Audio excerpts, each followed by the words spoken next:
ট্রেনের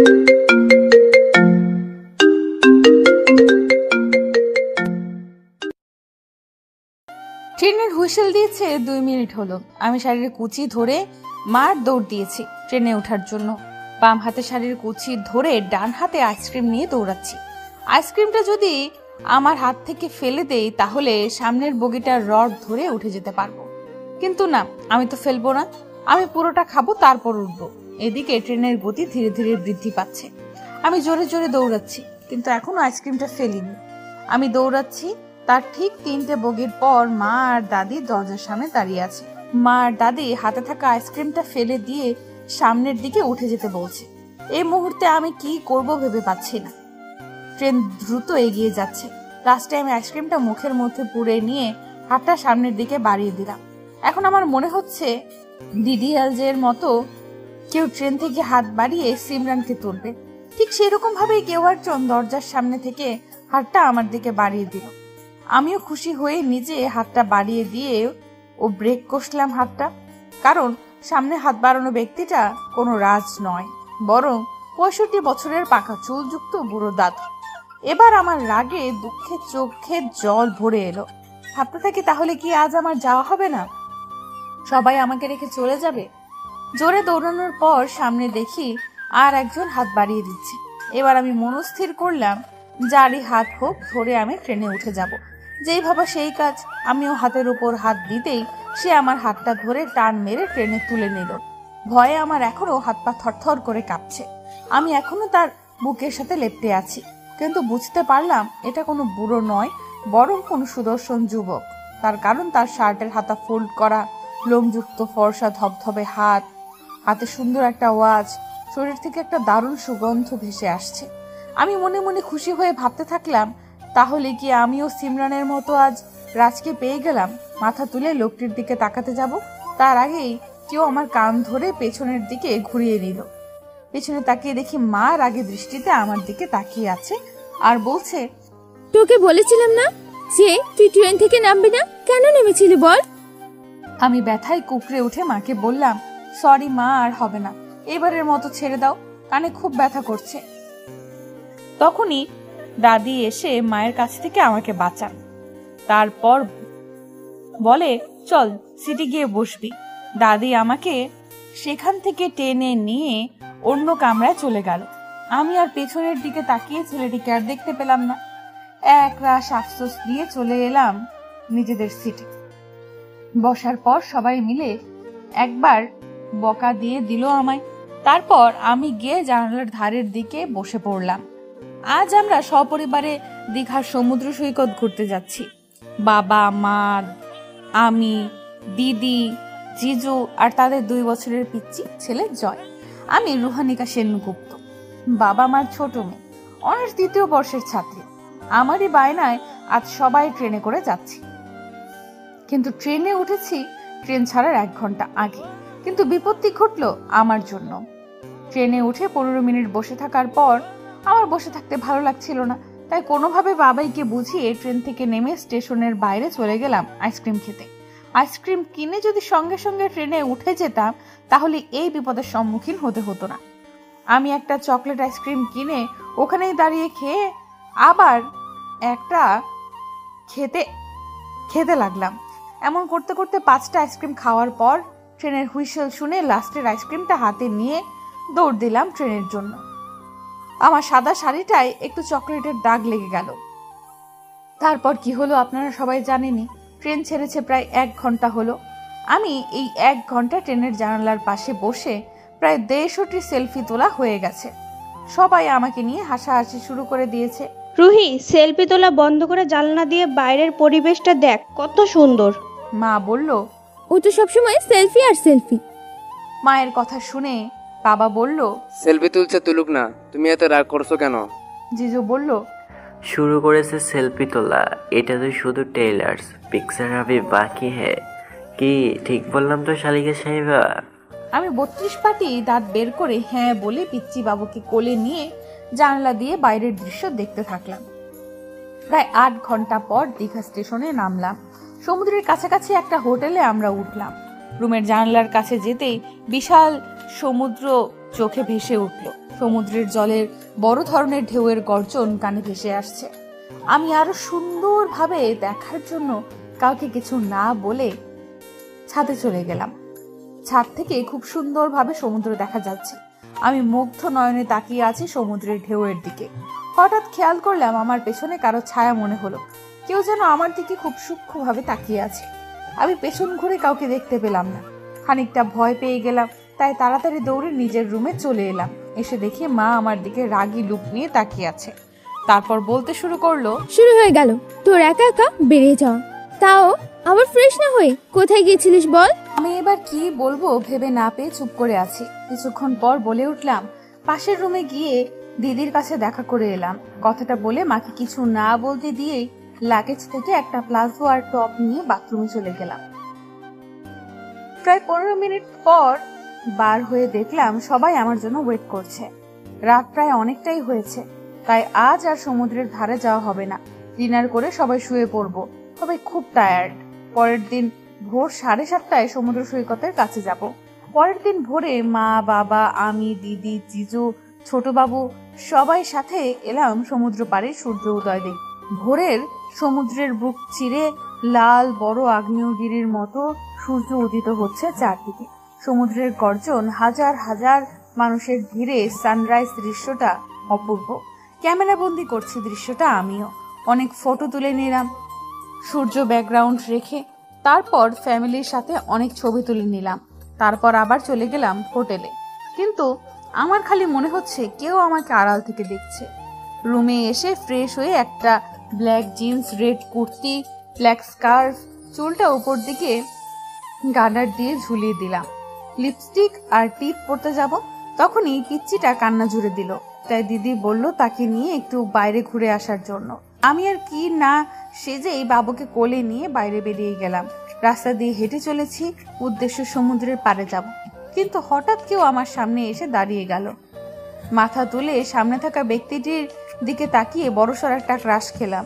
সুঠাম দেহের সুদর্শন পুরুষ, ধবধবে গায়ের রং, হালকা চাপ দাড়ি, হালকা পিঙ্ক ঠোঁট, পরনে black jeans, black shirt, black কালারটা এত সুন্দর গায়ে ফুটেছে যেন তার জন্যই বানানো হয়েছে। আমি ড্যাব ড্যাব করে তার দিকে তাকিয়ে আছি। হঠাৎ তার কথায় আমার ঘোর কাটলো। লোকটা বলতে শুরু করলো, টিপ পরনি কেন? আমি কিছু না বুঝে তার দিকে জিজ্ঞাসু দৃষ্টিতে তাকিয়ে আছি। সে আবার বলল, এই মেয়ে, টিপ পরনি কেন? আমি আমার কপালে হাত দিয়ে দেখলাম সত্যিই টিপ পরতে ভুলে গেছি। আমি সব সময় কপালে কালো টিপ পরি, কিন্তু আজকে এর কান্নার জন্য তাড়াতাড়ি বেরিয়ে আসতে হয়েছে, তাই ভুলে গেছি।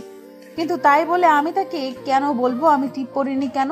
আমার নীরবতা দেখে ছেলেটি আবার বলল, এই স্টুপিড গার্ল, কানে শুনতে পাওনি কি জিজ্ঞাসা করছি? এবার আমার মাথা গরম হয়ে গেল। কি ভেবেছে, কি যা বলবে আমি তাই উত্তর দেব? আমি টিপ পরিনি কেন তাকে কেন বলবো? আমি এবার কোমরের ডান হাত দিয়ে একটু চেঁচিয়ে বললাম, আমার কপালে টিপ আমি পরবো কি পরবো না আপনাকে কেন বলতে যাব? আর আপনি আমাকে এত ধমক দিচ্ছেন কেন? আপনি কোথাকার কে আমাকে ধমক দেওয়ার? হু আর ইউ? আমার কথা বলা শেষ হতে না হতেই সামনে থাকা লোকটি মুখ লাল হয়ে গেল। লোকটার ফর্সা গাল লাল হয়ে যাওয়ায় আমি কিছুটা ভয় পেয়ে গেলাম। লোকটা আমার ডান হাত ধরে সামনে একটা ছোট দোকানে টেনে নিয়ে গিয়ে ওখান থেকে একটা কালো টিপের পাতা নিয়ে আমার কপালে মাছ বরাবর পরিয়ে দিয়ে দোকানে 100 টাকা দিয়ে হনহন করে বেরিয়ে গেল। আমি বেকুবের মতো এখনো দাঁড়িয়ে আছি। কি হলো সব? আমার মাথার উপর দিয়ে চলে গেল। আর আমার কোলে ছোট্ট বাবুটা হাতে সেই টিপের পাতা নিয়ে খিলখিল করে হাসছে আর খেলছে। লজে ফিরে এসে ব্রেকফাস্ট করে সবাই রেডি হচ্ছি সমুদ্র স্নান করতে যাওয়ার জন্য। একটু আগের ঘটনাটা মাথা থেকে বার দিয়ে যাচ্ছে। এখন আমি খুব খুশিতে আছি, সমুদ্রের জলে নামবো। আর হ্যাঁ, দোকান থেকে বাকি 95 টাকা ফিরিয়ে নিয়েছিলাম। সে নেয়নি তো কি হয়েছে, আমি নিয়ে চলে এসেছি। পরে আইসক্রিম চকলেট খাবো। সবাই মিলে চলে এলাম সমুদ্রের ধারে। মা, আমি, দিদি, জিজু সবাই সমুদ্রের জলে নেমে পড়েছি। পায়ের নিচে থেকে বালি সরে যাচ্ছে, যেন মনে হচ্ছে বালির সাথে আমিও ভেসে চলে যাচ্ছি। সমুদ্র জলে নেমে অনেক ফটো তুললাম। জিজু ক্যামেরা নিয়ে আমার অনেক সিঙ্গেল ছবি তুলে দিল। আমিও দিদি আর জিজু কাপল পিক তুলে দিলাম। তারপর আবার ফ্যামিলি পিকের এরকম করে অনেক পিক তুললাম। বাবা পিচ্চিকে নিয়ে দাঁড়িয়ে আছে, সমুদ্রে নামিনি। আমি গিয়ে ফোন আর ক্যামেরা বাবার হাতে ধরিয়ে দিয়ে এসে জলে বল নিয়ে সবাই খেলা করছি আর জল ছড়াছড়ি করছি। সমুদ্রের ঢেউ আসছে পড়ছে গায়ে, দারুণ মুহূর্ত। আমি খিলখিল করে হাসছি, সমুদ্রের ঢেউয়ের সাথে তাল মিলিয়ে জল নিয়ে খেলা করছি। ঢেউয়ের সাথে খেলতে খেলতে বুঝতে পারিনি যে আমার ফ্যামিলি থেকে অনেক দূরে চলে এসেছি। চারিপাশে তাকিয়ে দেখলাম নিজেদের কাউকে দেখতে পাচ্ছি না। হাজার হাজার মানুষের ভিড়ে জলে কোথায় আমি হারিয়ে গেছি। চারদিকে চোখ বুলিয়ে দেখলাম অনেকটা দূরে আমার ফ্যামিলি। আমি খুশি হয়ে তাদের দিকে এগিয়ে যেতে যাব, কিন্তু তার আগে কয়েকটা বখাটে ছেলে আমাকে ঘিরে ধরলো। আমি পাশ কাটিয়ে যেতে চাইলেও আমার সামনে এসে দাঁড়ায়। তাদের মধ্যে একটা ছেলে বলতে লাগলো, কি মামুনি একাই স্নান করবে, একাই সমুদ্রে জল নিয়ে খেলা করবে? আমাদের সাথেও আসো, আমরা তোমার সাথে একটু জল নিয়ে খেলা করি। আমি এবার একটু রাগী গলায় বললাম, কি অসভ্যতামি হচ্ছে, আমার পথ ছাড়ুন, আমাকে যেতে দিন। কথাটা বলে পাশ কাটিয়ে আসতে যাব, তার মধ্যে একটা ছেলে আমার হাত ধরে টান দিয়ে বলে, চলে যাচ্ছ কেন মামুনি, আসো আমাদের সাথে একটু ফান করে যাও। হাত ধরায় আমার রাগ আরো দ্বিগুণ বেড়ে গেল। আমি চিৎকার করে বলতে লাগলাম, হাত ছাড় বলছি, না হলে কিন্তু খুব খারাপ হয়ে যাবে। আমার কথা শুনে তারা সবাই অট্টহাসিতে ফেটে পড়লো, যেন আমি তাদের জোক শোনালাম। ছেলেটা আমার হাতটা আরো শক্ত করে ধরে বলতে লাগলো, তা কি করবে মামুনি, চিৎকার। কিন্তু আফসোস, তোমার চিৎকার এখানে কেউ শুনতে পারবে না। কারণ তো একটাই, ঢেউয়ের গর্জনের আওয়াজ তোমার কথা কারো কানে যাবে না। এবার আমার খুব ভয় হতে লাগলো, কারণ সত্যি আমার চিৎকার কেউ শুনতে পাবে না। ভয় আমি কেঁদেই ফেললাম। তারপর বললাম, প্লিজ আমাকে যেতে দিন। কিন্তু তারা আমার কোনো কথাই শুনছে না, সবাই আমাকে ঘিরে ধরে দাঁড়িয়ে আছে। হঠাৎ করে কেউ আমার পেছন থেকে বা হাতটা ধরে বলে, তুমি এখানে? তোমাকে আমি কখন থেকে খুঁজছি। চলো, ওখানে সবাই তোমার জন্য ওয়েট করছে। আমি পেছনে তাকিয়ে দেখি সকালের সেই লোকটা। তাকে দেখে আমার কেন যেন অনেকটা সাহস চলে এলো মনে। লোকটা আবার বলল, দাঁড়িয়ে আছো কেন, চলো। বলে আমাকে সেখান থেকে নিয়ে যেতে লাগলো। আমি পেছন ঘুরে দেখছি ছেলেগুলো অন্যদিকে চলে যাচ্ছিল। বুঝতে পারলাম তারা ভয় পেয়ে গেছে যে আমার পরিচিত কেউ ইনি। কিছুটা দূরে যাওয়ার পর লোকটা আমার হাত ধরে দাঁড়িয়ে গেল, তারপর আমার দিকে ঘুরে আমার দুবাহু চেপে ধরলো। আমি অবাক হয়ে কিছু বলতে যাব, কিন্তু তার চোখ দুটো লাল দেখে সিটিয়ে গেলাম। লোকটা খুব রাগী গলায় বলতে লাগলো, কি করছিলে তুমি ওইখানে? বলো কি করছিলে? খুব সাহস না তোমার একা একা ঘোরা? এখন যদি আমি না আসতাম তাহলে কি হতো বুঝতে পারছো তুমি? কোনো আইডিয়া আছে তোমার? You idiot girl, minimum common sense নেই? লোকটা এত জোরে আমার হাত শক্ত করে চেপে ধরে আছে যে ব্যথায় আমার চোখ থেকে জল পড়তে শুরু করে দিল। তার উপর এত ধমক, আমাকে এর আগে কেউ এত ধমক কেউ দেয়নি। আমি ভ্যায় ভ্যায় করে কেঁদে উঠলাম। লোকটা আমার কান্না দেখে একটু শান্ত হয়ে গেল। তারপর আমাকে অবাক করে দিয়ে তার ডান হাত দিয়ে আমার চোখের জল মুছে দিতে লাগলো। আমি অবাক ভাবে তার দিকে তাকিয়ে আছি। সে আমার উপর এত রেগে যাচ্ছে কেন? কেনই বা আমার কান্না দেখে শান্ত হয়ে গেল? সে কি আমাকে চেনে? হঠাৎ পরিচিত কারো কণ্ঠে আমার ঘোর কাটলো। লোকটার পেছন থেকে মা আমাকে ডাকছে। আমি মায়ের দিকে তাকিয়ে মায়ের দিকে এগিয়ে যেতে লাগলাম। পেছনে ঘুরে দেখি লোকটি ভিড়ের মধ্যে কোথাও হারিয়ে গেল। খুঁজে পেলাম না আর। আমার তাকে একটা ধন্যবাদও দেওয়া হলো না। মায়ের কাছে পৌঁছাতেই মা আবার আমার কান মুলে দিয়ে বলল, কোথায় গেছিলিস বল? এই সমুদ্র জলে কতক্ষণ খুঁজবো তোকে? তুই কি আমাদের টেনশন ছাড়া আর কিছুই দিবি না? চল, তোকে আর সমুদ্র জলে থাকতে হবে না, হোটেলে ফিরে চল। বলে আমাকে টানতে টানতে নিয়ে চলে এলো হোটেলে। হোটেলে এসে ফ্রেশ হয়ে লাঞ্চ করে একটু শুয়ে পড়লাম, কারণ এই ভর দুপুরে সমুদ্রের পাড়ে যাওয়ার মানেই সূর্যের তেজে নিজেকে জ্বালিয়ে পুড়িয়ে দেওয়া। তাই এখন একটু শান্তিতে ঘুম দেব, বিকেলে সমুদ্রের পাড়ে যাব। দুপুরের ঘটনা কাউকে কিছু জানাইনি, জানলে সবাই খুব টেনশনে পড়ে যাবে, তাই না জানানোই ঠিক। আর ওই লোকটার কথা বারবার মনে পড়ছে, কেন তা জানি না। এসব নানান কথা ভাবতে ভাবতে ঘুমিয়ে পড়লাম। ঘুম থেকে উঠে দেখি 7:30 বাজে। সবাই রেডি হচ্ছে ঘুরতে যাওয়ার জন্য। আমি ওয়াশরুম থেকে ফ্রেশ হয়ে এসে আয়নার সামনে দাঁড়ালাম। একটা গোল্ড পিঙ্ক জামা, হোয়াইট লেগিংস, হোয়াইট ওড়না, চুলগুলো সিধে করে ছেড়ে দিয়েছি। ঠোঁটে হালকা পিঙ্ক লিপস্টিক, চোখে হালকা কাজল, কপালে কালো টিপ, ব্যাস আমার সাজটা কমপ্লিট। বাবাই রুমে এসে বলল, সমুদ্রের পাড়ে কয়েকটা ছেলেকে কেউ খুব মারধর করে সমুদ্রের বালিতে ফেলে দিয়ে চলে গিয়েছিল। স্থানীয় লোকজন তাদের হসপিটালে ভর্তি করেছে, অবস্থা খুব খারাপ। টিভিটা চালাও, নিউজে দেখাচ্ছে। বাবাইয়ের কথা মতো টিভিটা অন করলাম। নিউজের ছেলেগুলোকে দেখে আমার চোখ দুটো বড় হয়ে গেল, কারণ যে ছেলেগুলোকে দেখানো হচ্ছে তারা সকলেই আমাকে ডিস্টার্ব করছিল। ছেলেগুলো এইরকম অবস্থা দেখে আমি খুব খুশি হলাম। যাক, তাহলে আবার লুচ্চাপনা করতে গিয়ে মার খেয়েছে, ঠিক হয়েছে। চলে এলাম সমুদ্র সৈকতের পাশে। এই সন্ধ্যার দৃশ্যটা অপরূপ সুন্দর লাগছে। সমুদ্রের জলে ভেসে থাকা বড় বড় ঢেউয়ের উত্তালে সাদা ফেনা, ঝাউবনে রাশি রাশি জোনাকের আলো খেলা। সমুদ্রের জলের মাঝেও কত জোনাকি উড়ে বেড়াচ্ছে।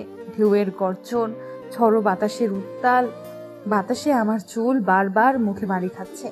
আমি বিরক্তি নিয়ে মুখ থেকে চুলগুলো সরাচ্ছি আর চারদিকের দৃশ্য দু চোখ ভরে দেখছি। দৌড়ে জিজুর কাছে চলে গেলাম ক্যামেরা নিয়ে ফটো তোলার জন্য। শুরু করে দিলাম আমার ফটো সেশন। সবাই মিলে অনেক ফটো তুললাম। পিচ্চি বাবুটা কান্না করছে, বারবার খেলনার দিকে হাত বাড়াচ্ছে। ব্যাপারটা সবাই আঁচ করতে পেরে মা, বাবাই, দিদি চলে গেল খেলনা কিনতে। জিজু আমার ফটো তুলে দিচ্ছে আর সাথে সাথে চারদিকের দৃশ্য ক্যাপচার করছে।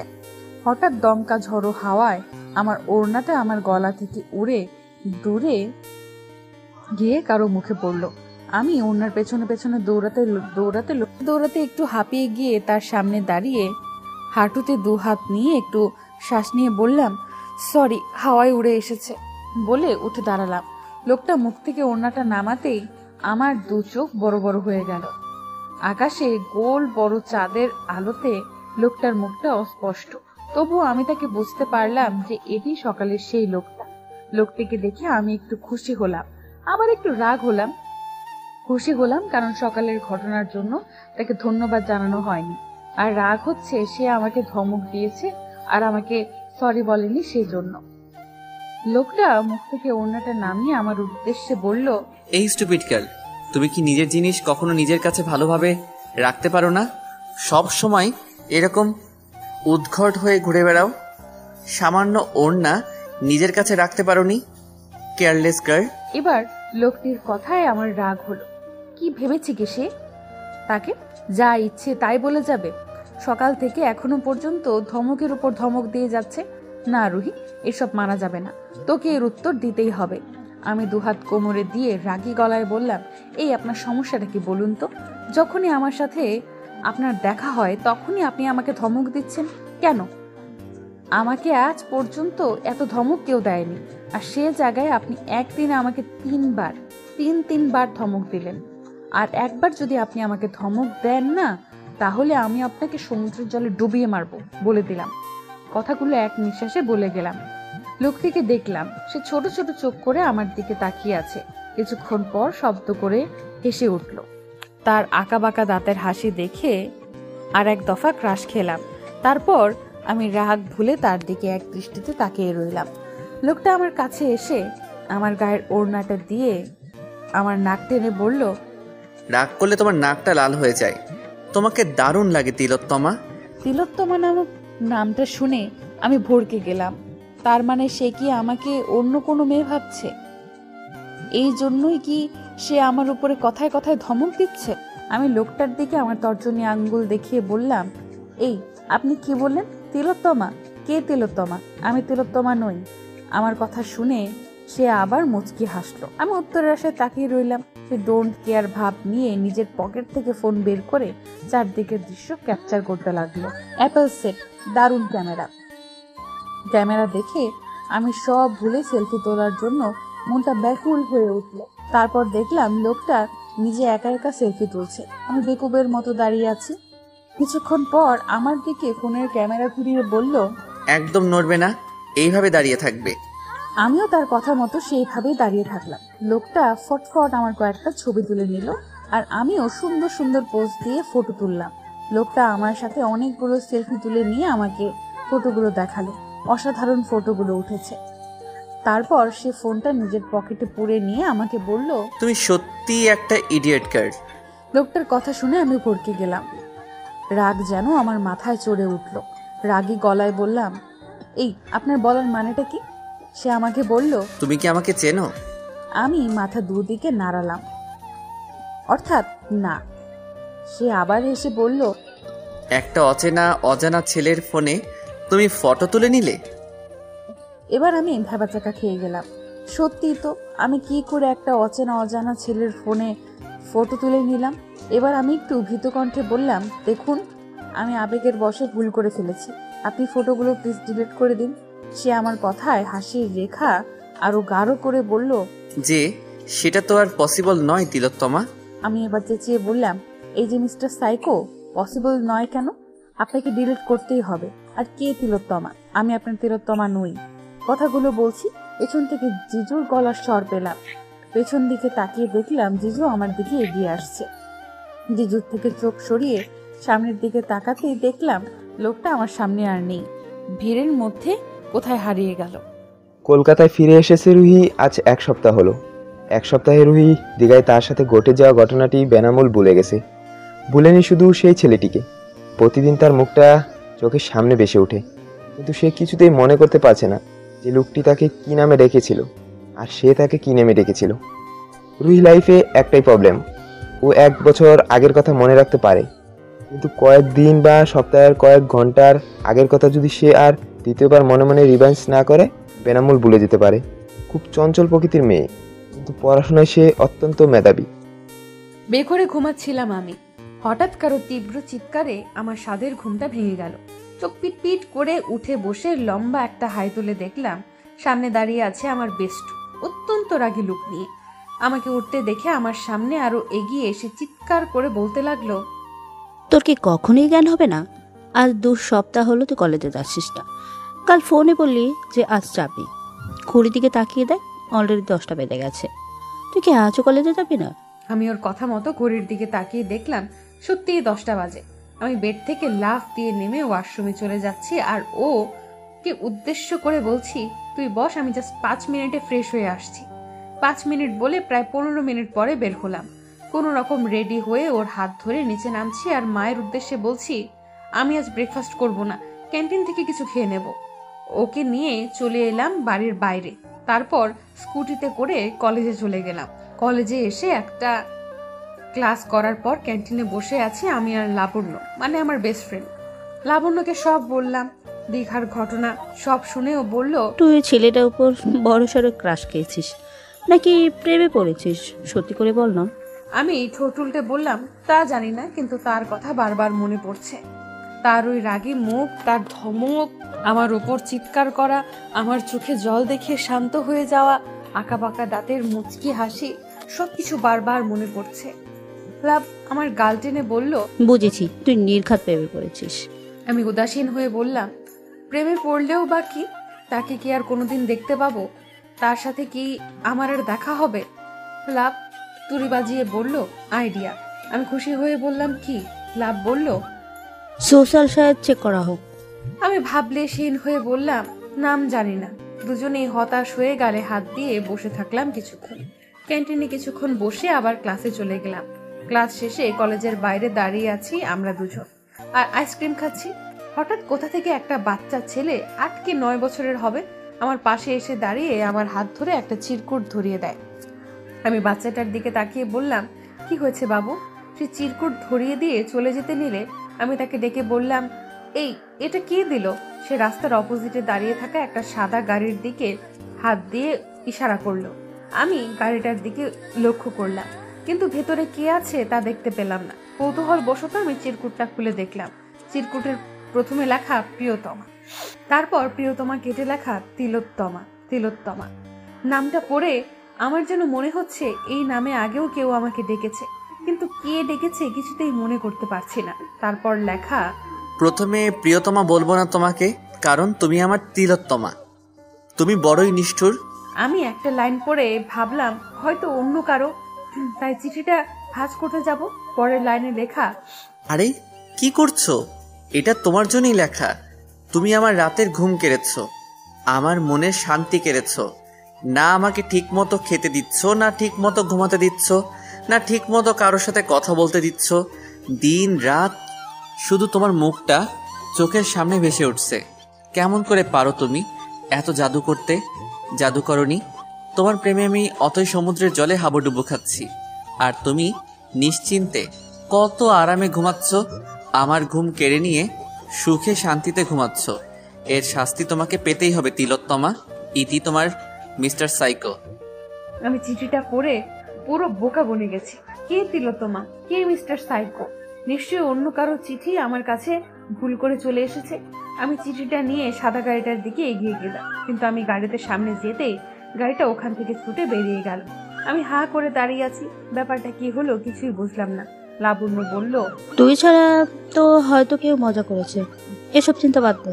আমিও তার কথায় সায় দিয়ে বাড়ি ফিরে এলাম। রাতে ডিনার করে ব্যালকনির রেলিং ধরে দাঁড়িয়ে থেকে উপরে চাঁদের দিকে এক দৃষ্টিতে তাকিয়ে আছি। আজ বারবার খালি সেই আবছা চাঁদের আলোয় সেই লোকটার মুখটা বারবার চোখের সামনে ভেসে আসছে। খুব মনে পড়ে তাকে, কিন্তু কেন পড়ে সেটা এখনো ঠিক মতো বুঝে উঠতে পারছি না। আর সে কি আমাকে মনে করে নাকি আমাকে ভুলে গেছে? তারপর আবার আজকের ঘটনা। কে এই তিলোত্তমা, কে বা মিস্টার সাইকো? যেই হোক না কেন, ছেলেটি মেয়েটিকে খুব ভালোবাসে। যদি আমাকেও কেউ এমন ভাবে ভালোবাসতো তাহলে কতই না ভালো হতো। এক রাশ আফসোস নিয়ে রুমে এসে বেডে শুয়ে পড়লাম। পরের দিন কলেজে লাবণ্য গালে হাত দিয়ে আমার দিকে তাকিয়ে আছে। আমি উদাসীন চেহারা নিয়ে তার দিকে, কারণ আজও আসার পথে একটা বাচ্চা ছেলে আমায় চিরকুট আবার ধরিয়ে দিয়েছে। চিঠিটা সেই মিস্টার সাইকো আর তিলোত্তমার কাহিনী পড়ে আমাদের দুজনের মনের অবস্থা করুন। আমরা দুজনেই ভাবছি, কে এই দুজন? এত সুন্দর প্রেম কাদের মধ্যে? আমাদের জন্য এরকম প্রেম হলো না কেন? কিছুক্ষণ ভাবার পর লাবণ্য চিৎকার করে উঠে বলতে লাগলো, আচ্ছা রুহি, এই যে মিস্টার সাইকো, তিলোত্তমা তুই না তো? মানে তুই দেখ, 2 দিন ধরে চিঠি তোর কাছে কি ভুল করে আসবে? হয়তো কেউ তোকে আড়াল থেকে ভালোবাসে। আমি অবাক হয়ে লাবণ্যকে বললাম, এরকম কি আমার সাথে কোনোদিন হতে পারে? লাবণ্য বলে, হতেও পারে। ওকে, কাল দেখা যাবে কি হয়। কাল যদি তোর কাছে প্রেমের চিঠি আসে তাহলে তাহলে পুরো শিওর তোকে এগুলো কেউ পাঠাচ্ছে, ভুল করে আসেনি। পরের দিন ক্লাস শেষে রাস্তায় দাঁড়িয়ে আছি রিক্সার জন্য। আমি একা, লাবণ্য আজ আসেনি। ঠিক একই নিয়মে আজ একটা বাচ্চা মেয়ে চিরকুট হাতে ধরিয়ে চলে যায়। রাস্তার অপোজিটে সেই সাদা রঙের গাড়িটা দেখতে পেলাম। এদিকে আজ আরেক দফা অবাক হলাম চিঠিটা দেখে। তিলোত্তমা, তুমি যে দেখছে আমাকে মেরেই ফেলবে। তুমি কি জানো তোমাকে এই পিঙ্ক কালারের কত সুন্দর লাগে? তোমার ওই মায়াবী মুখের ওই মুচকি হাসি দেখলে আমার রাতের ঘুম উড়ে যায়। তুমি এত মায়াবী কেন বলো তো? তোমার মুখের দিকে তাকিয়ে আমি শত যুগ পার করে দিতে পারি। তোমাকে কাছে পাওয়ার তীব্র বাসনায় আমার মন যে জ্বলে পড়ে যাচ্ছে। আমি তোমার সামনে আসব, আমাকে আপন করে নেবে তো? ফিরিয়ে দেবে না তো আমাকে তুমি? আমি হলাম সেই নক্ষত্র যার দিকে তুমি একবার তাকিয়ে চোখ সরিয়ে নিলে হাজারো নক্ষত্রের মধ্যে আর তাকে খুঁজে পাবে না। কিন্তু আমি চাই তুমি আমাকে খুঁজে পাও হাজারো নক্ষত্রের ভিড়ে। চিনতে পারবে তো আমাকে? সেই দিনটার বেশি দেরি নেই, খুব তাড়াতাড়ি আমি তোমার সামনে আসব, তোমাকে চিরজীবনের মতো আমার সাম্রাজ্যে নিয়ে যাওয়ার জন্য। তৈরি থেকো তিলোত্তমা। এটি তোমার মিস্টার সাইকো। আমি চোখে একরাশ জল নিয়ে চিঠিটা পড়া শেষ করলাম। কেন জানি না আমার খুব কান্না পাচ্ছে। সত্যি কি এটা কেউ আমার জন্য পাঠিয়েছে? আমাকে কেউ এত ভালোবাসে? কিন্তু কে এসে? আমিও কি তাকে ভালোবাসতে পারবো? আমার মনে যে শুধু সেই লোকটাই বসবাস করছে। যদি এমন হতো সেই লোকটা এই চিঠির সাইকো, যদি একই ব্যক্তি হতো কতই না ভালো হতো। ভেবে এই গাড়িটার দিকে আমি এগোতে লাগলাম, কিন্তু হঠাৎ করে আমার সামনে আকাশ দা ভাই, আমাদের সিনিয়র দাদা, বাইক নিয়ে আমার সামনে এসে দাঁড়ালো। এই একটা লোক যাকে দেখলে আমার বিরক্ত লাগে। আকাশ দা ভাই বাইক থেকে নেমে হাতে একটা গোলাপ নিয়ে আমার সামনে হাঁটু গেড়ে বসে বলে, আই লাভ ইউ রুহি। আমি বিরক্ত নিয়ে তার দিকে তাকিয়ে আছি। আবার বলল, প্লিজ অ্যাকসেপ্ট করে নাও, আর ফিরিয়ে দিও না। এই 2 বছর আকাশ দা ভাই আমাকে কয়েকবার প্রপোজ করেছে, আর আমি ততবারই না বলে দিয়েছি। এবারও কিছু উল্টোটা হলো না। আমি আকাশ দা ভাইকে থামিয়ে দিয়ে বলতে লাগলাম, প্লিজ আকাশ দা ভাই, আমার বারবার আপনাকে ফিরিয়ে দিতে ভালো লাগে না। প্লিজ বোঝার চেষ্টা করুন, আমি আপনাকে ভালোবাসি না। আমার কথা শুনে আকাশ দা ভাই আমার সামনে উঠে দাঁড়ালেন। আমি পাশ কাটিয়ে চলে যেতে নিলে আকাশ দা ভাই আমার হাত টেনে বললেন, অনেক হয়েছে, আর নয়, তোমাকে আমার প্রপোজাল অ্যাকসেপ্ট করতেই হবে। আমি হাত ঝাড়া মেরে ছাড়িয়ে নিয়ে চেঁচিয়ে বললাম, আপনার সাহস কি করে হলো আমার হাত ধরার? আমি আপনাকে আগেও বলেছি, এখনো বলছি, আর বারবার বলবো, আমি আপনাকে ভালোবাসি না। আপনি প্লিজ আমাকে আর ডিস্টার্ব করবেন না। আমার কথা শুনে আকাশ রাগে আমার গাল চেপে ধরে বলতে লাগলো, আমাকে ফিরিয়ে দেওয়ার ফল ভালো হবে না, এই বলে দিলাম। বলে আমাকে ছেড়ে বাইক নিয়ে স্পিডে বেরিয়ে গেলেন। আমার চোখ দিয়ে এখনো অনবরত জল গড়িয়ে পড়ছে। চোখের জল মুছে সামনে সাদা গাড়িটার দিকে এগিয়ে যেতে লাগলাম, কিন্তু আজও একই হাল হলো। গাড়িটা খুব স্পিডে আকাশ দা ভাইয়ের পেছনে ছুটল। আজও আমি হতাশ হয়ে বাড়ি ফিরলাম। ড্রয়িং রুমের সোফায় পা তুলে টিভিতে গোপাল ভাঁড় চালিয়ে দেখছি। মনটা খুব খারাপ, আর আমার ঘড়িটাও আজ হারিয়ে গেছে। কিছু ভালো লাগছে না, তাই একটু টিভি দেখছি। আর বাবাই সিঙ্গেল সোফায় বসে ল্যাপটপে কিছু কাজ করছে। মা তার বান্ধবীর সাথে ফোনে কথা বলছে। কিছুক্ষণ পর মা খুব খুশি হয়ে আমার পাশে এসে বসলো। মাকে এত খুশি দেখে আমি এক্সাইটেড হয়ে বললাম, কি হয়েছে মা, তুমি এত খুশি কেন? কার সাথে কথা বলছিলে, তোমার এক্স বয়ফ্রেন্ড নাকি? আমার কথা শুনে মা সেই বিশ্ববিখ্যাত আমার কানমলা দিয়ে বলল, তোর পাকামো সব সময়, তাই না? আমার চিৎকারে বাবাই মাকে বলল, আরে রেনু, কি করছো? সারো মামনিকে। আর কি জন্য এত খুশি সেটা বলো। মা আমাকে ছেড়ে খুশি হয়ে বলতে লাগলো, দুদিন পর আমরা শিলিগুড়ি যাচ্ছি। আমার বেস্ট ফ্রেন্ড নীলিমার ছেলে 26তম জন্মদিন, তাই আমাদের সকলকে সেখানে যেতে হবে। বাবাই খুশি হয়ে বলল, তোমার বেস্ট ফ্রেন্ড কেন বলছো? তোমার বেস্ট ফ্রেন্ডের হাজবেন্ড যে আমার বেস্ট ফ্রেন্ড সেটা। মা বলল, ওই এ কি হলো? আচ্ছা বাবাই আঙ্কেল আন্টি কাকিমণির ছেলে রনে দা ভাই 1 বছর আগে আমাদের বাড়ি এসেছিলেন, কিন্তু আঙ্কেল আন্টি ছেলে একবারও আসেননি কেন? মামনি ওনার ছেলের দার্জিলিং এর দিকে ব্যবসা দেখাশোনা করে, তাই কলকাতায় আসতে পারেনি। কলকাতায় রনি সব দিকটা দেখে। অবিনাশদের বিশাল বড় চা বাগান আছে, জানোই তো। তা কি নাম আঙ্কেলের ছেলের?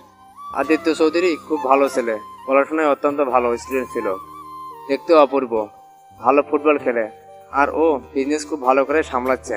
এত ট্যালেন্টেড ছেলে, এত প্রশংসা করো না বাবাই। আমি রুমে চলে যাচ্ছি, প্যাকিং শুরু করে নিচ্ছি, ঠিক আছে?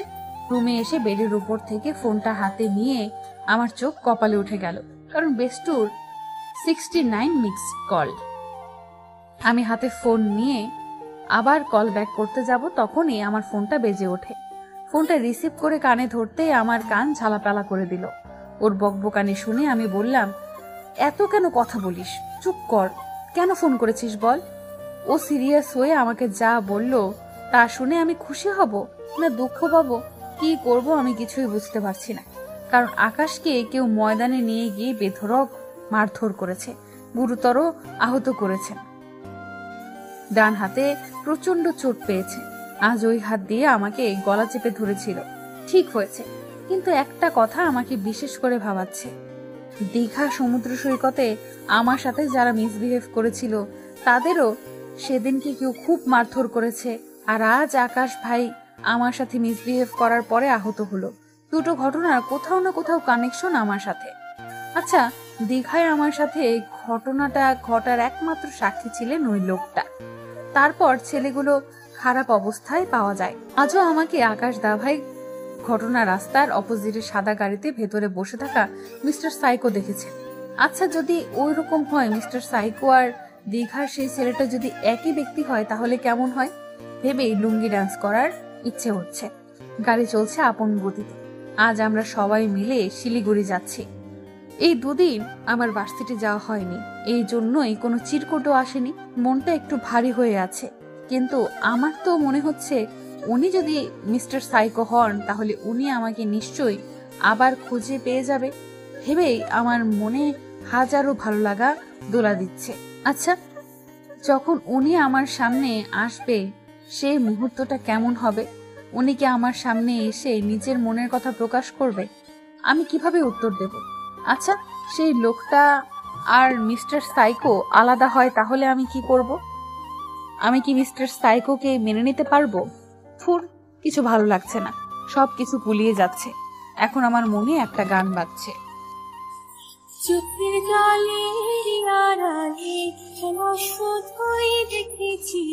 চোখ বুজিয়ে ভাবতে ভাবতে কখন ঘুমিয়ে পড়েছিলাম জানি না।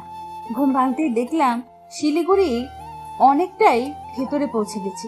চারদিকে রাশি রাশি চা বাগান, চারদিকে চা পাতার গন্ধে মৌ মৌ করছে। রাস্তার দুপাশে বড় বড় লম্বা লম্বা গাছ, অপূর্ব সুন্দর জায়গা। শিলিগুড়িতে আমি এই প্রথমবার এলাম, খুব ভালো লাগছে। দীর্ঘ কয়েক ঘন্টা জার্নির পর অবশেষে আমরা আঙ্কেল আন্টির বাংলোতে পৌঁছালাম। বাড়ির গেটের ভেতরে প্রবেশ করতেই বড় সড়ো একটা ঝটকা খেলাম। অসম্ভব সুন্দর বাংলোটা, অনেক বড় বাংলো। ডান সাইডে সুন্দর সুন্দর গাছের কত নাম না জানা ফুল ফুটে আছে। তার কিছুটা দূরে গাড়ি পার্কিং এরিয়া, বাম সাইডে বড় স্টেজ করা, পাশে সুইমিং পুল। আমাকে এমন ভাবে দাঁড়িয়ে থাকতে দেখে মা বলল, রুহি তুই কি এমন ভাবে দাঁড়িয়ে থাকবি নাকি ভিতরে যাবি? আমি মাথা নাড়িয়ে মায়ের হাত ধরে বাড়ির ভেতরে প্রবেশ করলাম। বাড়ির ভেতরটা আরো সুন্দর। ভেতরটা পুরো সাদা ধবধবে, বড় ড্রয়িং রুম, মাঝখান দিয়ে সিঁড়ি, দুদিকে উঠে যাওয়ার। বাম সাইডে ডাইনিং টেবিল, বড় বড় সোফা, ডান সাইডে বড় রাধাকৃষ্ণের মন্দির। অসম্ভব সুন্দর বাড়িটা। আমাদের ভেতরে যেতে দেখে আঙ্কেল আন্টি আমাদের সামনে এসে দাঁড়ায়। আন্টি মাকে জড়িয়ে ধরে বলতে লাগলো, কেমন আছিস রেনু? তোকে আমি আরো কতদিন আগে আসতে বলেছিলাম। মা আন্টিকে জড়িয়ে ধরে বলল, একটু কাজ ছিল তাই কাল আসতে পারিনি। বাবা, ও আঙ্কেলের সাথে কুশল বিনিময় করে নিলে। কেমন আছো রহিমা? আমি মুচকি হাসি দিয়ে বললাম, ভালো। আঙ্কেল আপনি কেমন আছেন? তারপর আন্টি আমার কাছে এসে আমার কপালে একটা চুমু খেয়ে বলল, ভারী মিষ্টি দেখতে হয়েছিস তো তুই। আমি লজ্জা মাখা হাসি দিলাম। কিছুক্ষণ পর বাবাই বলল, তা আমাদের বার্থডে বয় কোথায়? আঙ্কেল বললেন, ও একটু বাইরে গেছে, সন্ধ্যার মধ্যে ফিরে আসবে। তোমরা উপরে যাও, তোমাদের জন্য রুম রেডি করা আছে। আমরা সবাই উপরে চলে গেলাম একটু রেস্ট নিতে। সন্ধ্যা প্রায় অনেকক্ষণ হয়ে গেছে। মা বাবাই রেডি হয়ে নিচে পার্টিতে চলে গেছেন। আমি এখনো রেডি হচ্ছি। পিঙ্ক কালার গাউন পরেছি, পিঙ্ক লিপস্টিক, চোখে মোটা করে কালো কাজল, কপালে কালো টিপ, স্টোন ইয়াররিং, চুল সিথি করে ছাড়া। নিজেকে দেখে নিজের উপর ক্রাশ খেয়ে গেলাম। ভালোই লাগছে। রেডি হয়ে তাড়াতাড়ি রুম থেকে বার হচ্ছি নিচে যাওয়ার উদ্দেশ্যে। রুম থেকে বার হয়ে পাশের রুমটা ক্রস করার সময় কারোর সাথে ভীষণ জোরে ধাক্কা খেলাম। মুহূর্তেই চোখ মুখ খিচে বন্ধ করে নিলাম। চিৎকার করে বলতে লাগলাম, হায় আমার নরম কোমল, আজ গেলো রে। প্রায় অনেকটাই সময় হয়ে যাওয়ার পর যখন দেখলাম আমি ব্যথা পাচ্ছি না, তখন চোখ পিটপিট করে খুলে বুঝতে পারলাম কেউ আমার কোমর জড়িয়ে ধরে আছে। চোখ তুলে সামনে থাকা ব্যক্তিটির দিকে দেখে আমার চোখ দুটো বড় বড় হয়ে বেরিয়ে আসার উপক্রম হলো। আমার অজান্তেই বলে ফেললাম, মিস্টার সাইকো। অস্বস্তি নামক জিনিসটা আমার উপর প্রবলভাবে জেঁকে ধরেছে। সামনে থাকা ব্যক্তিটি আমাকে একইভাবে ধরে রেখেছে, এক দৃষ্টিতে তাকিয়ে আছে আমার মুখপানে। আমি মিস্টার সাইকো বলাতে তার ফেস রিয়াকশন দেখে আমি কিছুই বুঝতে পারছি না। উনি ছোট ছোট করে আমার দিকে তাকিয়ে আছেন। এবার আমি একটু গলা ঝাঁকিয়ে বললাম, এই যে মিস্টার সাইকো, আমাকে ছাড়ুন। উনি তাড়াতাড়ি করে আমাকে দাঁড় করিয়ে দিলেন। তো নিশ্চয়ই আমাকে খুঁজতে খুঁজতে এখানে চলে এসেছেন। এতদিন লুকিয়ে আমার থেকে হাত দেখিয়ে আমাকে থামিয়ে দিয়ে বললেন, কে মিস্টার সাইকো? ওনার এরকম কথায় আমি কিছুটা আশ্চর্য হয়ে বললাম, মিস্টার সাইকো মানে আপনি মিস্টার সাইকো। এখন আমার স্পষ্ট মনে পড়ে গেছে যে আপনি আমাকে দীঘায় সেদিন রাতে কি নামে আখ্যায়িত করেছিলেন, আর আপনি আমাকে কলকাতাতেও কলেজের বাইরে প্রতিদিন চিঠি পাঠান। উনি আমার কথা শুনে শব্দ করে হেসে দিয়ে বলেন, আমি তো জানতাম তোমার মাথায় সামান্য গন্ডগোল আছে, কিন্তু এখন দেখছি তোমার পুরো তার কাটা। এই যে যখন তখন যেখানে সেখানে বিপদে পড়ে যাও, তারপর এখন আবার কি সব বলে যাচ্ছ। তুমি সত্যি একটা স্টুপিড গার্ল। ওনার এরকম কথায় আমি ভোরকে গিয়ে ওনার মুখোমুখি দাঁড়িয়ে আমি বলতে লাগলাম, একদম মিথ্যা কথা বলবেন না। আমি জানি আপনি আমাকে চিনতে পেরেছেন। উনি আমার সামনে আমার দিকে কিছুক্ষণ তাকিয়ে থেকে বললেন, আর ইউ ম্যাড? আমার তো মনে হয় তোমার মাথার তার কাটা। তোমাকে বাইরে ছেড়েছে কে? তোমাকে রাঁচির পাগলা গারদে রেখে আসা ভালো। কি সব বলছো? আমি কখনো কলকাতায় যাইনি। তোমার মিস্টার সাইকো আমি নই, অন্য কেউ হবে।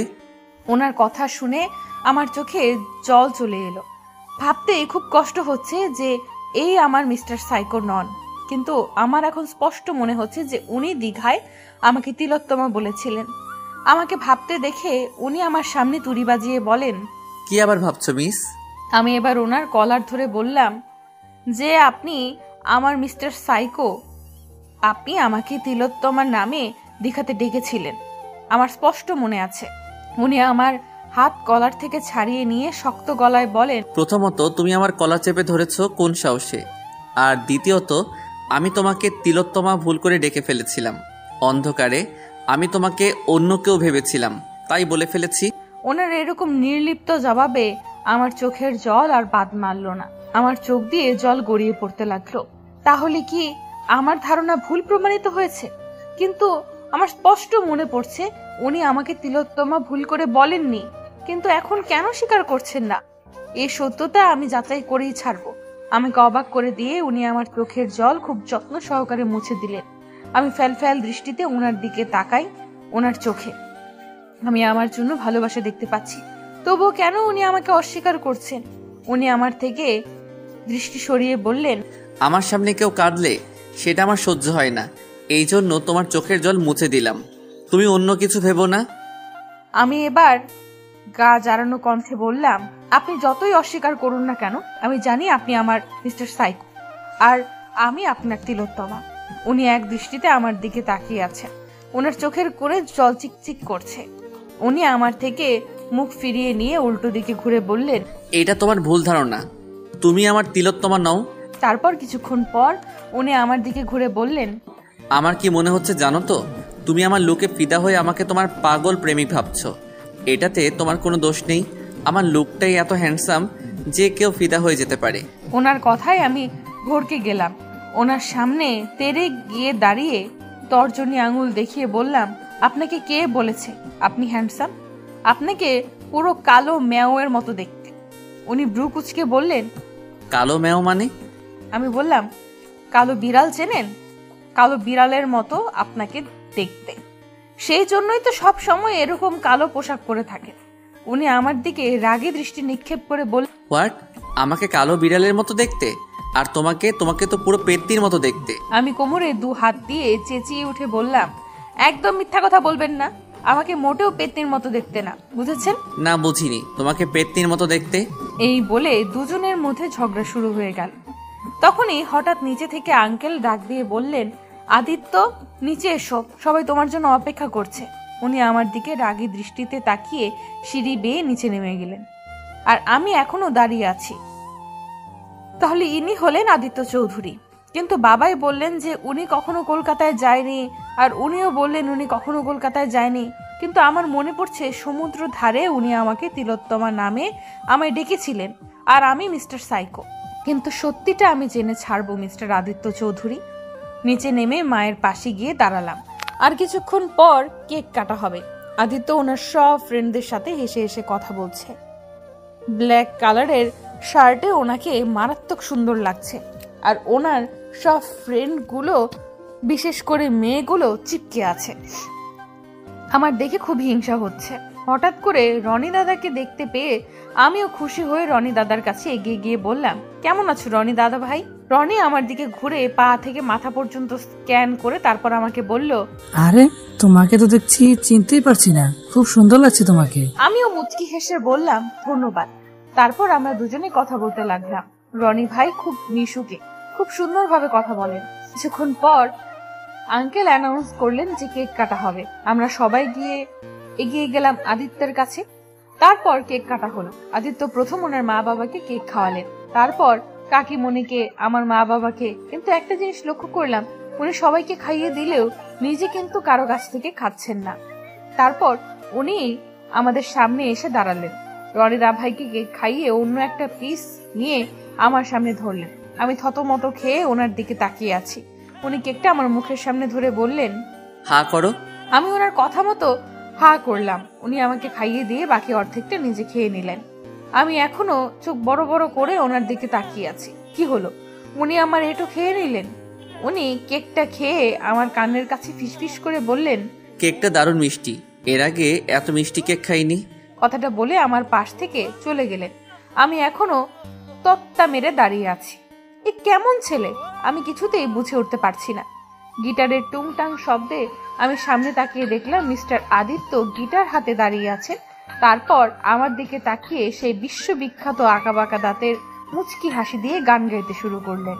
शायद कभी न कह सकूं मैं तुमको, क्या बिना समझ लो शायद शायद मेरी ख्यालों में तुम है एक दिन मिलो मुझे कहीं गुम हो जाए जो तुम ना हो रहेंगे हम नहीं जो तुम ना हो रहेंगे हम नहीं न चाहिए कुछ तुमसे ज्यादा तुमसे कम नहीं जो तुम ना हो तो हम भी हम नहीं न चाहिए तुमसे ज्यादा तुमसे कम नहीं। গানটা পুরো আমার দিকে তাকিয়ে শেষ করলেন মিস্টার আদিত্য। ওনার চোখের কোণে জল চিকচিক করছে। উনি কি কোনো কারণে কষ্ট পাচ্ছেন? কিন্তু সেই কারণটা কি? গানটা শেষ হতেই সবাই হাততালি দিয়ে প্রশংসা করছে। তারপর পরিস্থিতি আবার আগের মতো হলো। সবাই নিজের মধ্যে গল্প করছে আর উনি এক কোণে দাঁড়িয়ে কারোর সাথে ফোনে কথা বলছেন। এর মাঝে অ্যানাউন্স হলো কাপল ডান্স হবে। সবাই নিজেদের কাপল নিয়ে ডান্স করতে শুরু করে দিল। আমি চুপ করে দাঁড়িয়ে আছি। তখনই রনিদা ভাই আমার সামনে এসে হাত বাড়িয়ে বলল, চলো রুহি, তুমি আর আমি ডান্স করি। আমিও খুশি হয়ে হাত বাড়িয়ে দিলাম, কারণ আমার ডান্স করতে খুব ভালো লাগে। তারপর উনি আমার দুহাত ধরে খুব সুন্দরভাবে দূরত্ব বজায় রেখে ডান্স করতে লাগলো। কিছুক্ষণ পর হঠাৎ খেয়াল করলাম মিস্টার আদিত্য চোখ লাল করে আমার দিকে তাকিয়ে আছেন, যেন মনে হচ্ছে উনি আমার উপর ভীষণ রেগে আছেন। আমি ওনার দিক থেকে চোখ সরিয়ে আবার ডান্স করতে লাগলাম। রনিদা বকবক করেই যাচ্ছে। ডান্স শেষ করে একটা কোনায় চুপ করে আমি দাঁড়িয়ে জুস খাচ্ছি। হঠাৎ কোথা থেকে মিস্টার আদিত্য এসে আমার হাত ধরে টানতে টানতে বাড়ির ভেতরে নিয়ে যেতে লাগলেন। হঠাৎ এরকম টেনে নিয়ে যাওয়ায় আমি কিছুটা হকচকিয়ে যাই। তারপর বলতে থাকি, কি করছেন, কি ছাড়ুন, আমাকে কোথায় নিয়ে যাচ্ছেন? উনি আমাকে জোর করে নিয়ে এসে আমার রুমে ঢুকে আমাকে ছুঁড়ে বিছানায় ফেলে দেন। অতঃপর তিনি দরজা ভেতর থেকে লক করে দিয়ে আমার কাছে এসে দাঁড়ান। আমি এখনো কাত হয়ে শুয়ে আছি। উনি আমার পেটের উপর বসে পড়ল। অবশ্য দুটো হাঁটু ভার বেডের উপর দিয়েছেন, না হলে আমি এক্ষুনি শেষ হয়ে যেতাম। উনি এমন করায় আমার অবস্থা খারাপ। উনি আমার উপর বসে আমার দু হাত বেদের সাথে চেপে ধরে অত্যন্ত রাগী গলায় বললেন, খুব শখ না তোমার ডান্স করার? তোমার এমন অবস্থা করবো যে তুমি আজকের পর থেকে অন্য কারোর সাথে ডান্স করতে পারবে না। আমি ওনার ব্যবহার দেখে ভয় পেতে লাগলাম। আমি ডান্স করছিলাম, উনি এত রেগে যাচ্ছেন কেন? আমি এবার ভীতু গলায় বললাম, দেখুন প্লিজ, আপনি আমাকে ছেড়ে দিন। আর আমি ডান্স করছিলাম তো আপনার কি? আপনার চোখ মুখ অসম্ভব রকমের লাল হয়ে আছে। এই মুহূর্তে ভয়ে আমার হাত পা কাঁপাকাঁপি শুরু হয়ে গেছে। উনি কিছুক্ষণ আমার দিকে রুক্ষ চোখে তাকিয়ে থেকে আমার সামনে ঝুঁকেই আমি চোখ খিচে বন্ধ করে নিই। উনি আমার ঘাড়ে মুখ ডুবালেন। আমি পুরো জমে ফ্রিজড হয়ে আছি। উনি আমার ঘাড়ে মুখ ডুবিয়ে খুব জোরে জোরে নিঃশ্বাস নিচ্ছেন। বুঝতে পারছি রাগ কন্ট্রোল করছেন। তারপর উনি আমার ঘাড়ে একটা বাইট বসিয়ে দেন। আমি ব্যথায় চিৎকার করে উঠে বলতে থাকি, এই আপনি কি পাগল নাকি? এমন ভাবে কামড় বসালেন কেন? উনি আমার উপর থেকে উঠে পাশে শুয়ে পড়লেন। আমি বাঁ হাত দিয়ে ডান ঘাড়ে হাত দিয়ে দেখলাম অনেকটাই দাগ বোঝা যাচ্ছে। আমি উঠে যেতে নিলে উনি আমাকে টেনে ওনার বুকের সাথে চেপে ধরেন। আমি বেকুবের মতো ওনার বুকে মাথা রেখে শুনতে লাগলাম। ওনার হার্ট জোরে জোরে বিট করছে, যেন মনে হচ্ছে উনি কোনো কিছু নিয়ে ভয়ে আছেন। আমি ওনার কাছ থেকে ছাড়া পাওয়ার জন্য ছুটাছুটি করছি আর বলছি, প্লিজ আমাকে ছেড়ে দিন। এরকম ভাবে কেউ দেখে ফেললে সমস্যা হবে। কে কি ভাববে, প্লিজ ছাড়ুন। উনি নির্লিপ্ত ভাবে বললেন, দেখে ফেলবে, আমি কারো পরোয়া করি না। কিন্তু আমি করি, প্লিজ আপনি আমাকে ছেড়ে দিন। তখনই আমার ফোনটা বেজে উঠল। স্ক্রিনে জল জল করে লেখা রনিদা ভাইয়ের নাম। আদিত্য ফোনটার দিকে একবার তাকিয়ে আবার আমার দিকে তাকিয়ে আছেন। তারপর আমার ফোনটা হাতে নিয়ে ছুঁড়ে ফেলে দিলেন। তারপর আমাকে ছেড়ে উঠে দাঁড়ালেন। আমি বুকে হাত দিয়ে শ্বাস নিতে লাগলাম, কিন্তু বেশিক্ষণ আমার শান্তি হলো না। উনি আমাকে কোলে নিয়ে ওয়াশরুমের দিকে যেতে লাগলেন। আমি চিল্লিয়ে বললাম, ওদিকে কেন নিয়ে যাচ্ছেন? কিন্তু উনি কিছু না বলে ওয়াশরুমে ঢুকে আমাকে শাওয়ারের নিচে দাঁড় করিয়ে দিয়ে শাওয়ারের জল ছেড়ে দিলেন। আমি ঠান্ডা জলে হাঁসফাঁস করে উঠলাম, কিন্তু উনি অদ্ভুতভাবে আমার দিকে এগিয়ে এসে আমার হাতে ভালো করে সাবান দিয়ে ধুয়ে দিতে লাগলেন। শাওয়ারের জলে আমি পুরো ভিজে কাক হয়ে গেছি, আর উনি আমার হাত ধুয়ে দিচ্ছেন। আর বলছেন আজকের পর থেকে যদি কোনো ছেলে আমার হাত ধরে তাহলে তোমার অবস্থা আগে খারাপ করব, তারপর তার। আমি আদিত্যর কথায় অবাকের পর অবাক হচ্ছি। কি করছে, কি করতে চাইছে আমি কিছু বুঝতে পারছি না। এদিকে শাওয়ারের জলে আমি পুরো ভিজে গেছি, আর উনি এখনো ভেজেনি। আমি কেন একা ভিজবো? তাই ওনার হাত ধরে টেনে আমার কাছে শাওয়ারের নিচে দাঁড় করিয়ে দিলাম। এখন দুজনে পুরো ভিজে কাক। এখন আমার শান্তি, কিন্তু ওনাকে টেনে আমি বিপদে পড়ে গেলাম। উনি আমার কোমর টাইট করে জড়িয়ে নিজের সাথে মিশিয়ে নিলেন। আমি অবাক হয়ে ওনার দিকে তাকাতে ভরকে গেলাম। উনি আমার দিকে ঘোর লাগা দৃষ্টিতে তাকিয়ে আছেন। আমি ওনার দিকে চোখ সরাতে পারছি না। দুজনেই আলাদা ঘোরের মধ্যে চলে গেছি। উনি একদম আমার মুখের সামনে এসে আমার কপালে বা হাত দিয়ে চুলগুলো সরিয়ে একটি গভীরভাবে চুমু এঁকে দিলেন। আমি পুরো জমে ফ্রিজড হয়ে আছি। তারপর আস্তে আস্তে উনি নিচে হাঁটু গেড়ে বসলেন, আমার পেট জড়িয়ে ধরে আরো একটা চুমু এঁকে দিলেন। আমার পেটে আমি সঙ্গে সঙ্গে কেঁপে উঠে চোখ বন্ধ করে নিলাম। উনি একইভাবে বসে আছেন। আমি কম্পিত বা হাত দিয়ে ওনার চুলের মুঠি ধরে কাঁপাকাঁপি গলায় বললাম, প্লিজ আদিত্য। উনি তৎক্ষণাৎ আমাকে ছেড়ে উঠে দাঁড়িয়ে ওয়াশরুমের বাইরের দিকে চলে যেতে বললেন। সরি। আমি এখন শাওয়ারের নিচে দাঁড়িয়ে আছি। এতক্ষণ যেন একটা আলাদা ঘোরের মধ্যে ছিলাম। মিস্টার আদিত্যর ব্যবহারে আমাকে অনেকটা অবাক করছে।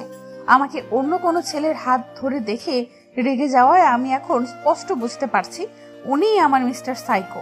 আর আমি খুব তাড়াতাড়ি জেনে ছাড়বো যে উনি কেন লুকাচ্ছেন আমার কাছ থেকে। সকালের ফুরফুরে হাওয়ায় আমার ঘুম ভাঙলো। ঘড়ির দিকে তাকিয়ে দেখলাম 8:39। উঠে একটা লম্বা হাই তুলে ওয়াশরুমে চলে গেলাম ফ্রেশ হতে। ওয়াশরুমে ঢুকছি, মা এসে বলে গেছে শাড়ি পরতে। প্রায় 40 মিনিট শাওয়ার নেওয়ার পর বের হয়ে একটা হলুদ আর লাল পাড়ের শাড়ি পরে নিলাম। হালকা সেজে নিচে গিয়ে দেখলাম সবাই রাধাকৃষ্ণ মন্দিরের সামনে পুজো করছে। আমিও গিয়ে দাঁড়িয়ে পড়লাম। কিছুক্ষণ পর মিস্টার আদিত্য আমার পাশে এসে দাঁড়ালেন। পরনে তারও হলুদ পাঞ্জাবি, মাত্রাতিরিক্ত সুন্দর লাগছে। ফর্সা গায়ে খুব সুন্দর ফুটেছে। ওনার চোখে চোখ পড়তেই কাল রাতের কথা মনে পড়ে গেল। লজ্জায় আমি আর ওনার দিকে তাকাতে পারলাম না। আমার পাশে দাঁড়িয়ে আমার কানের কাছে ফিসফিস করে বললেন, এত লজ্জা পাচ্ছ কেন? এমন ভাবে লজ্জা পাচ্ছ যেন তুমি আমার বিয়ে করে নতুন বউ। আমি চোখ বড় বড় করে ওনার দিকে তাকিয়ে দেখি এ বেটা বলে কি, শুধু বউয়ে চলে গেছে। আমি ওনার দিকে তাকিয়ে কর্কশ স্বরে বলে উঠলাম, আমার বইয়ে গেছে আপনার বউ হতে। উনি বললেন, আমারও বয়ে গেছে একটা পেতনিকে নিজের বউ করতে। তাহলে পেতনির পাশে এসে দাঁড়িয়েছেন কেন? অনেক জায়গা আছে, সরে যান। আমার বাড়ি, আমি যেখানে খুশি সেখানে দাঁড়িয়ে থাকবো।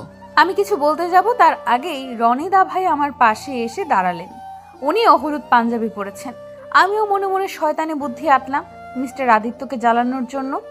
আমি ন্যাকামো সুরে বললাম, রনি ভাইও তোমাকে দারুণ হ্যান্ডসাম লাগছে। উনি একগাল হেসে বললেন, থ্যাংক ইউ রোহানিকা, কিন্তু তুমি আজ আমাকে ভাইও বলছো কেন? আমি বললাম, আজ থেকে তোমাকে ভাইও বলবো, ওকে? উনি বললেন, যা ইচ্ছা বলো। আর তোমাকে শাড়ি পরায় অসাম লাগছে। হলুদ রংটা তোমার উপর খুব সুন্দর ফুটেছে। আমি ম্যাকি হাসি দিয়ে বললাম, থ্যাংক ইউ ভাইও। পাশে কারো জোরে জোরে নিঃশ্বাসের শব্দ শুনে পাশে ঘুরে তাকাতেই আমি ভয় চুপসে গেলাম, কারণ মিস্টার আদিত্য চোখ মুখ লাল করে আমার দিকে তাকিয়ে আছেন। আমি ওনাকে দেখে ভয়ে এক ছুটে মায়ের পাশে গিয়ে দাঁড়িয়ে পড়লাম। তারপর কিছুক্ষণের মধ্যেই ঠাকুর মশাই মন্ত্র পড়া শুরু করে দিলেন। আমি চুপ করে দেখতে লাগলাম। কিছুক্ষণ পর পুজো শেষে সবাই ডাইনিং টেবিলে বসে ব্রেকফাস্ট করছি। মিস্টার আদিত্য পুজো শেষে কোথায় বেরিয়ে পড়েছেন, আমি তাড়াতাড়ি করছি। ব্রেকফাস্ট করে ওনার রুমে গিয়ে প্রমাণ জোগাড় করব যে উনি মিস্টার সাইকো। যেই ভাবা সেই কাজ। ব্রেকফাস্ট করে তাড়াতাড়ি উপরে চলে এলাম। ওনার রুমে ঢুকতে যাব, তার আগে আমাকে পেছন থেকে কেউ হাত ধরে পেছনে ঘুরিয়ে নেয়। আমি ভয় শুকনো ঢোক গিলছি। হে ভগবান, আদিত্য দেখে ফেললো না তো? এখন আমি শেষ। ভয়ে ভয়ে ঘুরে দেখলাম রনি ভাই। স্বস্তির নিঃশ্বাস ফেললাম। উনি আমাকে বললেন, এখানে কি করছো? আমি জোরপূর্বক হাসি দিয়ে বললাম, এই রুমটা দেখছিলাম। উনি বললেন, খবরদার, নয়, এই রুমে পাওয়া যাবে না। না, তাহলে কিন্তু বিপদ হবে। আমি শুনে অবাক হলাম। রুমে ঢুকলে এমন কি হবে? কেন ভাই, কি এমন আছে যে ভেতরে ঢোকা যাবে না। উনি বললেন, আদি ওর রুমে কাউকে অ্যালাউ করে না। কিন্তু উনি তো এখন নেই, এই সুযোগে আমি একবার দেখে আসি। কিন্তু আদি যদি জানতে পারে খুব সর্বনাশ হবে। আরে চিল, আমি আছি, কিচ্ছু হবে না। যা ইচ্ছা করো। বলে উনি চলে গেলেন। আমি 1 পা 2 পা করে দরজার সামনে গিয়ে দরজা খুলতে যাব, তার আগেই কেউ হাত ধরে ফেলে। আমি পেছনে ঘুরে বিরক্তি নিয়ে বলতে যাব, তার আগেই দেখি মিস্টার আদিত্য আমার দিকে চোখ লাল হয়ে তাকিয়ে আছে। এখন ওনাকে দেখে আমি ভয়ে শুকনো ঢোক গিললাম। উনি শক্ত গলায় বললেন, এখানে কি করছো? আমি ভয়ে শুকনো ঢোক গিলে মাথা দুদিকে নাড়িয়ে বললাম, কিছু না। কিছু না তো আমার রুমের সামনে কি করছো? বললাম তো কিছু না, এমনি। উনি আমার দিকে কিছুক্ষণ সন্দেহের দৃষ্টিতে তাকিয়ে থেকে বললেন, শাড়ি চেঞ্জ করে এসো, আর হলুদ কালার শাড়ি আর পরবে না, তোমাকে পুরো পেতনির মতো লাগে। আমি কোমরে 2 হাত দিয়ে বললাম, আমি চেঞ্জ করব না। আর আমি কি কালার পরবো না পরবো আপনাকে বলতে হবে না, বুঝেছেন? উনি আমার হাত চেপে ধরে বললেন, চেঞ্জ করে আসতে বলেছি, চেঞ্জ করে আসো। আমি জেদ দেখিয়ে বললাম, আমি চেঞ্জ করব না। উনি আমার দিকে কিছুক্ষণ শক্ত চোখে তাকিয়ে থেকে আমার শাড়ির আঁচলে খুঁট ধরে টান মেরে ছিঁড়ে দিলেন। আমি চোখ বড় বড় করে ওনার দিকে তাকিয়ে আছি। উনি শয়তানি হাসি দিয়ে বললেন, এবার তো চেঞ্জ করতে হবে, আমি যাকে যা বলি তাকে সেটা করিয়ে ছাড়ি। বলে উনি নিজের রুমে ঢুকে দরজা বন্ধ করে দিলেন। আর আমি রাগে দুঃখে 1000টা গালি দিয়ে নিজের রুমে চলে এলাম চেঞ্জ করতে। পিঙ্ক সালোয়ার পরে রেডি হয়ে নিচে নেমে দেখলাম ড্রয়িং রুমে মা, বাবাই, আঙ্কেল, আন্টি, কাকিমণি, রনি ভাইও সবাই এসে বসে। রনি ভাইয়ের বাবা একটা অ্যাক্সিডেন্টে মারা গেছেন 1 বছর আগে। রনি ভাইয়ের বোনই মিলি আজ আসবেন সিঙ্গাপুর থেকে। ওখান থেকে পড়াশোনা কমপ্লিট করে আজ বাড়ি ফিরবে। আর কিছুদিন পর মিলির বিয়ে, লাভ ম্যারেজ করেছেন। আমরা কিছুদিন এখানেই থেকে যাব।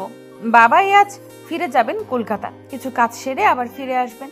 আমাকে নিচে নামতে দেখে বাবাই আমার কাছে এসে বলল, মামনি সাবধানে থাকবে, একদম দুষ্টুমি করবে না, আর বাড়ি থেকে কাউকে না বলে বেরিয়ে যাবে না। আমি মুচকি হেসে বললাম, ঠিক আছে, তুমি আসার সময় লাবণ্যকে নিয়ে আসবে, ওকে আমি ফোন করে জানিয়ে দিয়েছি। বাবাই মুচকি হেসে বলল, ঠিক আছে। সবাইয়ের থেকে বিদায় নিয়ে বাবাই কলকাতার উদ্দেশ্যে বেরিয়ে পড়ল। আমি পার্কিং এরিয়ায় গিয়ে চমকে উঠলাম, কারণ ওইখানে সাদা গাড়িটা যেটা আমার কলেজের বাইরে দাঁড়িয়ে থাকতো, কিন্তু নাম্বার তো আমার জানা নেই। কিন্তু আমি আজ করতে পারছি এই গাড়ি সেই গাড়ি এক। চারদিকে চোখ বুলিয়ে দেখলাম মিস্টার আদিত্য কোথাও নেই, এবং গার্ড বললেন উনি গাড়ি নিয়ে বেরিয়েছেন। এই সুযোগটা কাজে নিয়ে আমি ওনার রুমে ঢুকে পড়লাম। রুমে ঢুকে আমার চোখ ছানা ভরা, দেওয়াল ভর্তি আমার ছবি লাগানো। কোনোটায় আমি হাসছি, কোনোটায় মুখ ভেঙচি দিচ্ছি, কোনোটায় মুখ ফুলিয়ে দাঁড়িয়ে আছি। এখানে অনেক ফটো, সমুদ্র সৈকতের কিছু ফটো, কলেজের বাইরের, কিন্তু একটা ফটো আমাকে খুবই আশ্চর্য করেছে। সেই সাদা সাদি পরা আইসক্রিম খাচ্ছি স্টেশনের বাইরে, 2 হাতে 2টা আইসক্রিম। কিন্তু এই ছবিটা উনি কোথায় পেলেন? এটা তো সেই দিনের ট্রেনে ওঠার আগের ফটো। উনি কি আমাকে দীঘায় যাওয়ার আগে থেকেই চেনেন? আমি আরো কিছু পাওয়ার জন্য ওনার ডেস্কের কাছে ড্রয়ার চেক করতে লাগলাম। একটা ডায়েরি দেখে আমার মুখে হাসি ফুটে উঠলো, কারণ ডায়েরিটার ভেতরে আমার ফটোর নিচে লেখা, আমার তিলোত্তমা, শুধুমাত্র আমার তিলোত্তমা, যার জন্য আমি শতযুগ অপেক্ষা করে থাকতে পারি, কিন্তু তাকে কাছে পেলে কি আমি নিজের করে রাখতে পারবো?